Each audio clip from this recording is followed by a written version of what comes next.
Nasa highway na ulit tayo. May kasabay ka na ulit. Pagka ganyan, diba, may mga abala sa kanan mo, sulyap ka dyan sa kaliwa mo bago ka umiwas ng konti. Titingnan mo muna kung baka mapatikit ka sa kasabay. Yan, ganyan lang. Tingnan mo lang gilid ng jeep, iwas ka lang ng konti lang yan. Yan, balik ka lang sa gitna. Yes. Yan. Pasok ka sa linya mo. Yan, direksyon natin dyan, pakanan. Ang pupustuhan mong linya ay middle lane. Yan, tapos, siyempre habang lumiliko ka, sa pagsulyap mo dun sa pupuntahan mo, sulyapan mo gilid mo. Kasi nga yung mga motor, basta na lang nasingit. Bakit yung yung manual, pag nag-brake ka na, gaagad ba yun parang yung brake. Yung pagbe-brake na ganyan kasi mabigat. Normal yan sa baguhan. Lahat ng baguhan ganyan, Ma'am Reno. Sabi ko nga, habang tumatagal sa pagmamaneho, magiging smooth lahat yan. Lahat ng galawan mo dyan, magiging smooth yan. Normal yan. Isang linggong pagmamaneho, wala pa yan. Ganun ka pa talaga, Ma'am Reno. Pag yan naka-experience ka ng mga isang buwan o taon, magugulat ka na lang kung ano. Tama nga sabi ni Kuya Ron, basic. Kakanan tayo, Kuya, di ba? Opo. Mag-ano na? Signal ikaw. Sulyap-sulyap pa. Tingnan mo itong mga motor na nasa gilid mo. Tapos, ang direksyon na tutumbukin mo, middle lane sa bypass.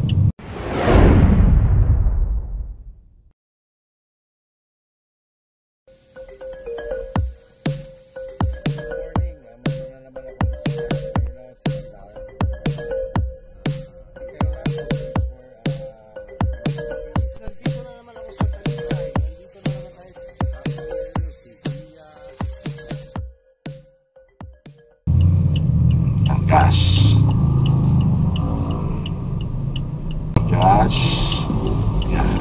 Kapit na konti sa kanan. Yan. Habang lumiliko dahil mabilis ang galaw mo, huwag ka magbe-brake. Sige. Nakaabang lang siya. Sulyap sa kanan. Liko. Op. Punti lang. Liko. Liko pa. Yan. Tumpukin mo yung gitna na yan. Okay. Iyo.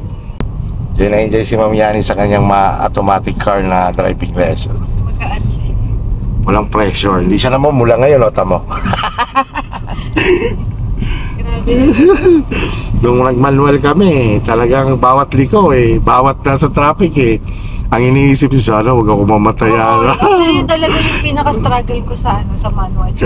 Pero dito, magpo-focus lang talaga siya sa pagliko, pag-control ng mga pedals. Mamatayan ka naman. Bypass road kami going to Balete.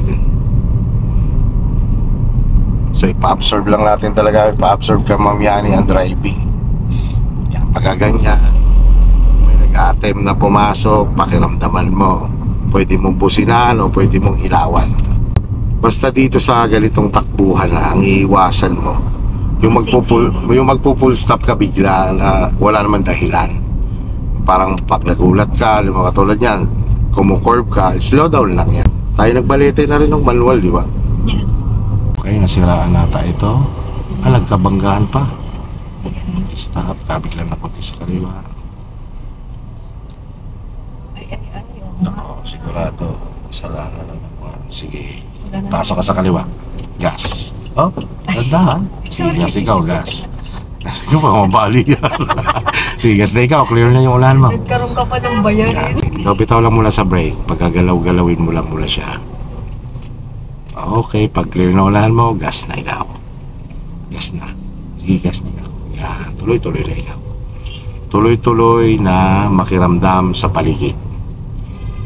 Sige lang. Pasok ka sa lane mo. Yan. So 20 to 30 lang muna speed mo dyan pagka ganyang sitwasyon. Sige lang. Slow down ka lang at tayo mo lang pumasok yan sa linya nila. Pagka ganyan sila sa lubong ka. Clear, gas. Basta pagka ganito, para hindi ka nag-aalinlangan magas, focus ka lang sa linya mo. Huwag mo intindihin yung nasa likod mo. Huwag mo intindihin yung nakasalubong mo. Slow down lang ikaw. Huwag kang basta-basta iiwas sa kanan na. Hindi ka na, sige, go, gas, gas. Sige, huwag mo intindihin yan, gas lang ikaw. Kaya mo, huwag mo intindihin yung init niya. Dapat di kayo naalis ng maaga. Yan, pasok ka lang sa lane mo ha. Mamaya pagbalik natin, wala na yung traffic na yan. Wala nang paglagyan. Yan, pasok ka lang sa lane. Yan. Pasok ka pa ng konti.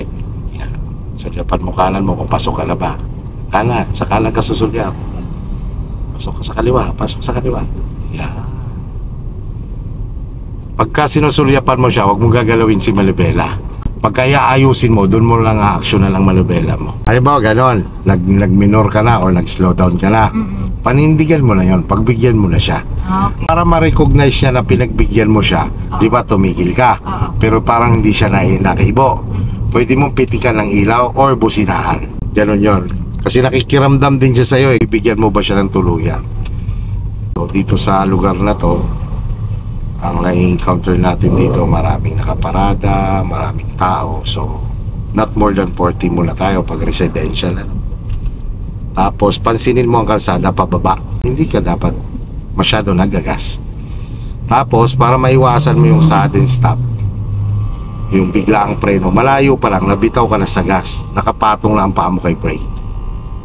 Yan. Unti-unti ka lumalapit dyan sa namimreno sa unahan o nakatigil sa unahan, unti-unti ka na rin nag-a-apply ng brake. Yung distansya mo sa jeep, tama yan. Kasi ang jeep, hindi naman lahat, yan ay hindi nagsisignal pag tumitigil. Minsan, hindi pa tumatabi. Kaya much better na malayo ka sa kanya. Yan ang babantay mo yung sa unahan mo. Kasi namamasada yung jeep. Time to time, pwede siyang tumigil. Kapag pag gusto niya. Na wala siyang pakialam kung siya'y nakaharang ba o gano'n. Pero may mga jeep din namang marunong din naman. Huwag mong gagayain yung mga katulad niyang sanay na pero hindi marunong sa rules. O nag-overtake sa double solid yellow lane. Dito kasi, pag nagdadrive ka kasi, kapag interesado ka at may lakas loob ka, minsan nga kahit hindi ka na tuturuan sa totoo lang. Yung kaba naman, yung takot, nawawala yan pag in-expose mo lang in-expose ang sarili mo. Oo, nawawala yan. Slow down. Bitaw lang sa gas nun.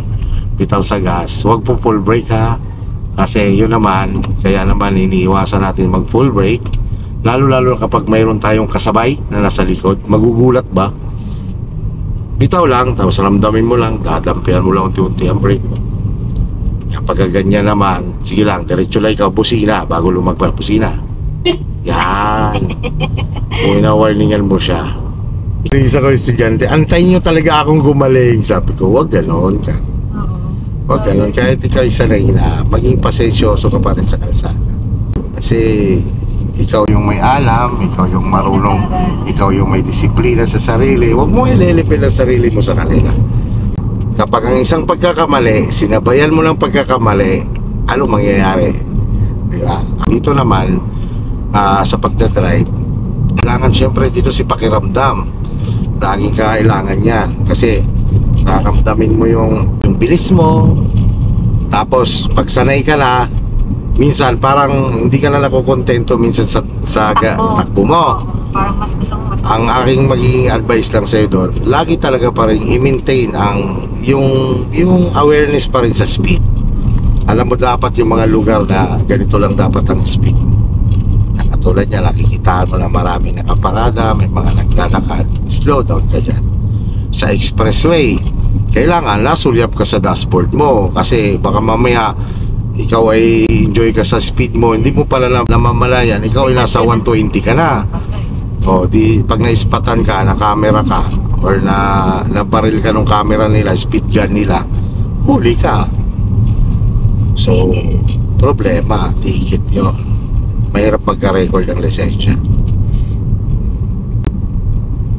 lalo na kung paulit-ulit na record. Kasi kahit talong sitwasyon, kahit na ikaw yung nasa tama at may nakasagian ka dyan, abala pa rin Yes. Totoo lang.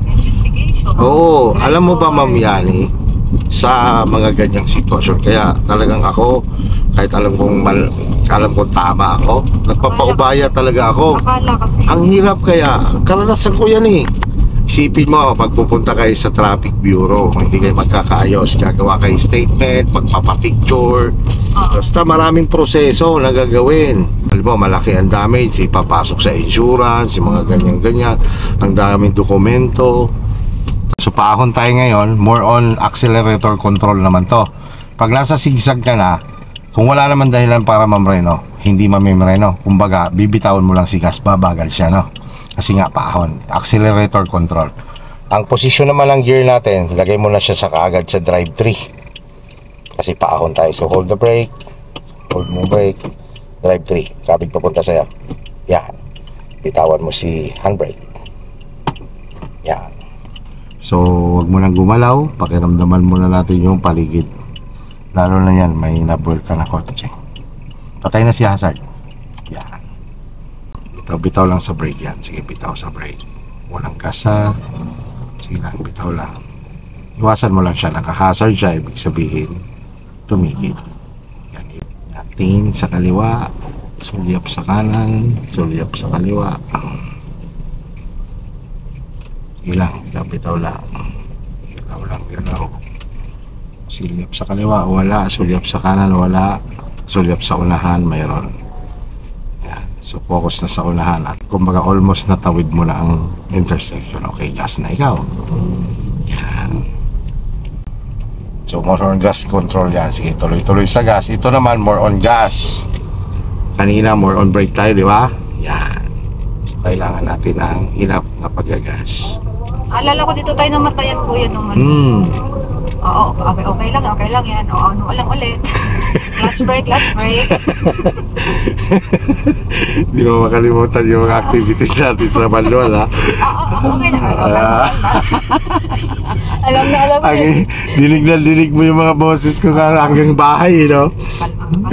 Yung ilaw uli natin, buksan mo siya ng isang ikot pa. Yan, isang ikot papunta ron. Yan. Open ang ating park light at saka fog light. Kasi medyo madilim siya.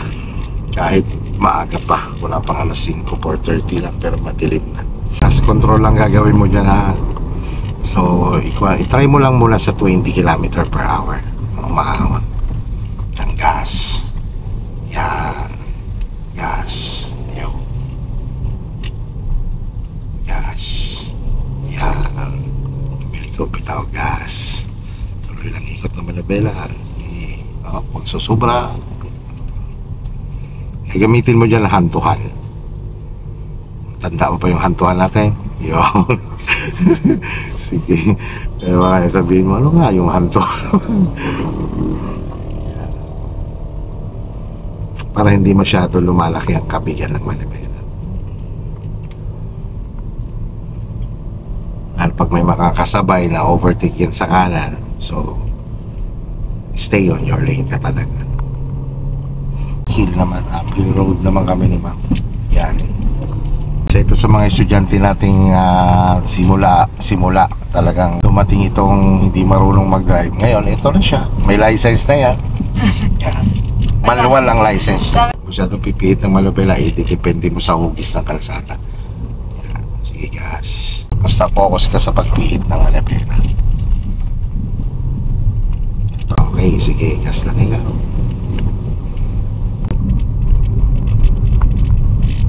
Tingnan mo, pihit lang unti-unti. Unti-unti lang, kailangan dagdag lang ng konti. Sige, gas. Sige lang, huwag mo lang dagdagan. Gas lang ikaw. Balik lang unti-unti. Yan. Sige, gas lang ikaw. Yan. Pinusinahan ka niya para ma-warning ka na huwag kang aalis sa linya mo.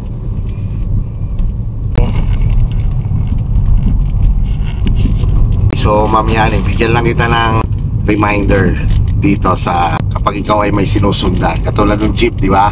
So di ba sabi natin 1 car apart. So dahil malayo na siya, lalapit ka na ang distansya mo isang sasakyan sa kanya, no? Para kung sakaling mayroon kang kasunod dyan, hindi naiinip sa likod mo. Pero kung halimbawa talagang gusto mo yan lang ang takbo mo, nasa minimum ka naman 40, okay lang din. Nakakaintindi na sa likod mo, mag-overtake yan sa'yo. Basta ang mahalaga dyan, huwag mo haharangan yung kalsada, yung pwede niyang daanan pag-overtake. Stay on your lane ka lang. Wala, ganyan talaga. Beginner pa ako eh. Ito lang ang gusto ko munang takbo eh. Kahit ba ako'y malayo dun sa pagitan, dun sa unahan ko. Eh, siyempre, baguhan pa lang ako. Pero pag siyempre, sanay ka na, baka nga lumagpas ka pa dun na sa unahan mo. Di ba? Beginner, kung ano lang yung kayang ng takbo, yun lang muna. Hindi naman basihan niya na, ay malayo ka lang nasa unahan mo. Hindi naman yun ang basihan talaga.